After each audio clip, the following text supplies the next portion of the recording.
back. As I mentioned, we have Dan Oweiler here, who's going to tell us all about what it means to have a living trust. Well, welcome. How are you? Good to see you, Lisa, again. Good to see you, How you been? Great. All good. Market's all good. a little dicey these days?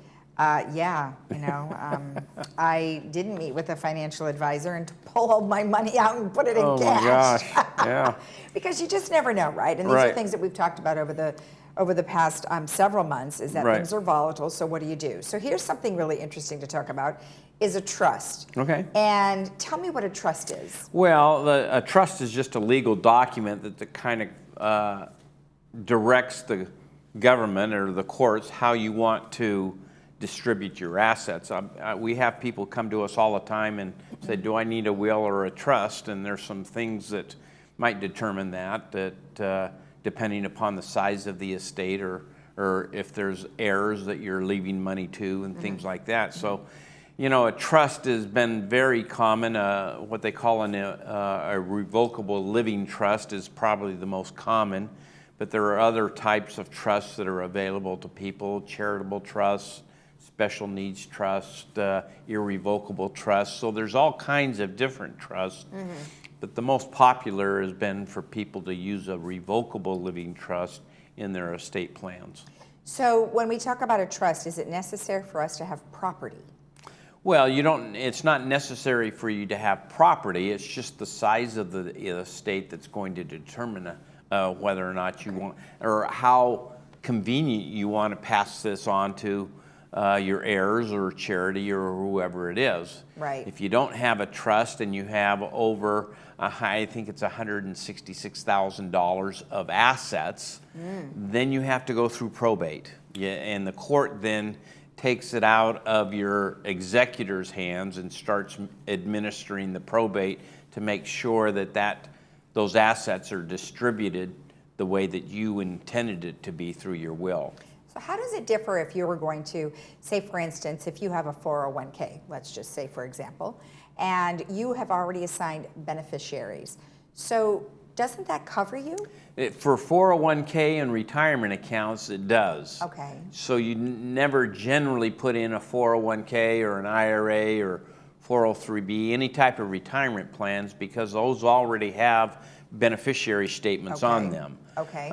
It's personal assets that you want to put into their trust. Your home, your bank accounts, stock brokerage accounts that aren't IRA accounts, those types of assets, where they're what they call non-qualified assets, you want to be able to list as assets of the trust. I see. Okay. So retirement accounts already have beneficiary forms. Okay, fantastic. So when you talk about having over $166,000, you're talking about potentially what I might have in my checking account or my... Well, your home. Your home. So now, generally speaking, here in California, that's going to take $166,000. You're going to have to go through probate. Right. Now, how does that differ here in the village? Now, there are places that people have co-ops and some other kinds of different things. It's what they call the value of your estate, not so much the asset. You may not own the asset or whatever it is, but it's the value of your estate that's going to determine that $166,000. Okay. So, even though they own a co-op, the value of that estate would still be included in the probate process. So setting up a trust here in California, probably even if you own a condo or something like that, you're going to be over that limit, so you may want to consider that. Okay, great. So you mentioned special needs. What are some special needs that somebody might have? Well, you might have a child with some disabilities or something like that. So you want to set up a trust, what they call a special needs trust, because if you have a child with disabilities, they qualify for state assistance and things like that.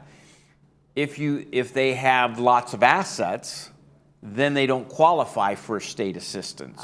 So you can set up the special needs trust to benefit that child, and then they can still qualify for state assistance. Okay. Or if you have some other issues and things along the ways, you can set up a separate special needs for whatever it might be for any heirs that you might have.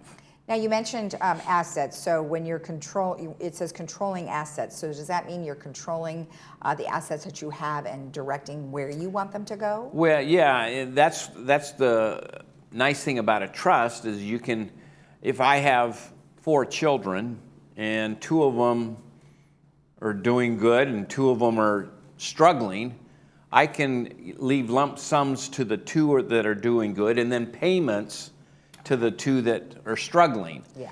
I have parents all the time say, well, my kids have an addiction problem, and if I gave them a lump sum of the money, they just fritter it away.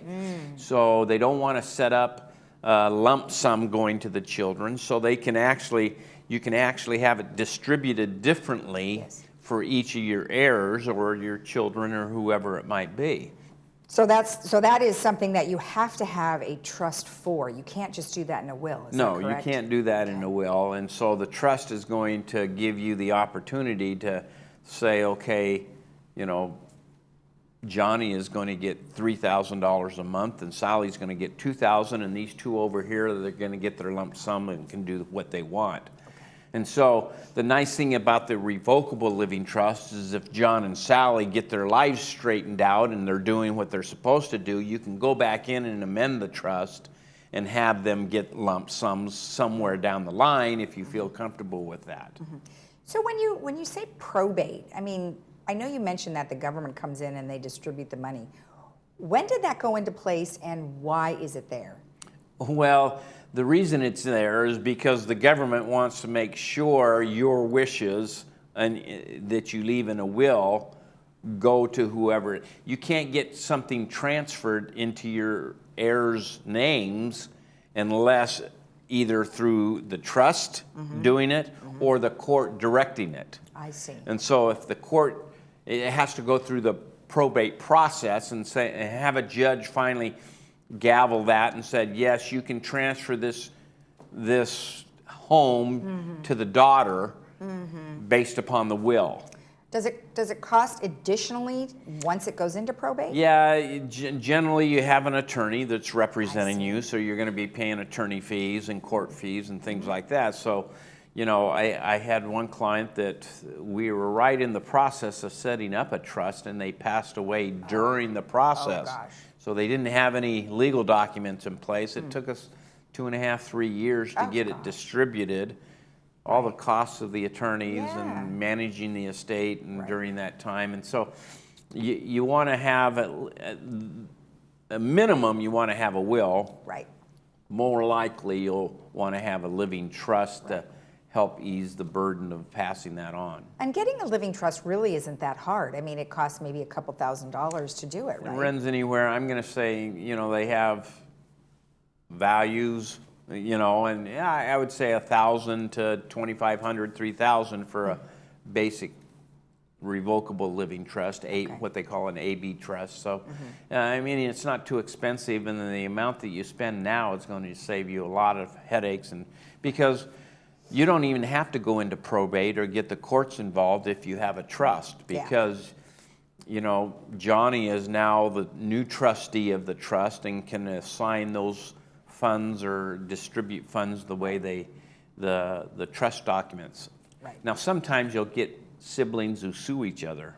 I know, it's so sad. It's really sad that hey, I don't like the way you're administering the trust, and then they sue them, and it gets ugly, and you want to avoid that. Exactly. So let's talk about taxes. What are some tax Well, estate taxes, generally, it used to be you'd set up a trust because the estate tax law was like you could pass on $1 million,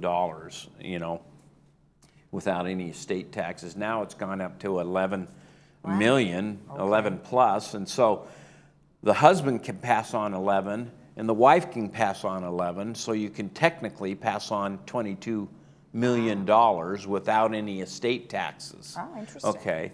Now that doesn't exclude your IRAs, 401ks, things like that. There's still going to be income tax, but not estate tax. Not estate tax, okay. Well, very interesting information. Thank you so much. Well, I I'm appreciate not it. an attorney, and I'm disclosing that up front. Yes. But I know enough that it makes some sense to probably consider that in your estate planning process. Perfect. Thank you again. Hey, it's good to be here. We'll see you next time. All right. If you want more information about what we've just discussed, you can go to sterlingfa.com. However, if you want to go to call them as well, you can call the number on your screen. We'll be right back.